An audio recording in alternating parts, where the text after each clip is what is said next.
बिहार में दूसरे चरण के लिए भी नामांकन जमा करने का काम अब पूरा हो चुका है, लेकिन अगर कोई काम अभी भी बाकी है तो वो महागठबंधन में सीटों के बंटवारे का।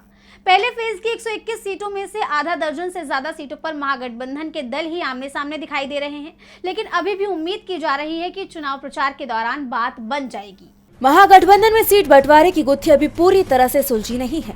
दूसरे चरण में नामांकन के आखिरी दिन आरजेडी की तरफ से अपने उम्मीदवारों की पूरी सूची जारी कर दी गई, जिसमें 143 नाम है। अगर बात 2020 के विधानसभा चुनाव की हो तो तब आरजेडी ने 144 सीटों पर चुनाव लड़ा था, यानी इस बार ये संख्या सिर्फ एक कम है। तो दूसरी तरफ कांग्रेस ने भी 6 उम्मीदवारों के नाम की एक और सूची जारी कर दी है। कांग्रेस 61 सीटों पर चुनाव लड़ रही है, जो पिछले विधानसभा चुनाव से 3 कम है। 1 दर्जन सीटों पर महागठबंधन के अंदर फ्रेंडली फाइट की स्थिति बन गई है, लेकिन आरजेडी की तरफ से आखिरी समय पर कांग्रेस को लेकर नरमी दिखाई दे रही है। दरअसल सबसे ज्यादा खींचतान औरंगाबाद जिले की कुटुंबा सीट को लेकर थी।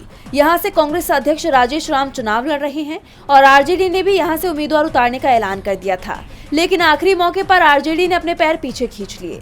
लेकिन कई सीटों पर दोनों ही दलों के उम्मीदवार आमने सामने भी बने हुए हैं, जिसमें कहलगांव, सुल्तानगंज, लालगंज और वैशाली की सीट शामिल है। कांग्रेस नेता पप्पू यादव ने इसे लेकर नाराजगी जाहिर की। उन्होंने कहा कि कांग्रेस गठबंधन धर्म का पालन कर रही है, लेकिन आरजेडी का रुख सख्त बना हुआ है। अगर आरजेडी गठबंधन को लेकर साफ रुख नहीं दिखाती है तो कांग्रेस को महागठबंधन से बाहर आ जाना चाहिए। पर बाद में पप्पू के तेवर भी ढीले पड़ गए।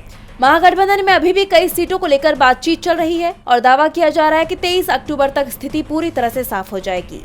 डीबी लाइव की रिपोर्ट।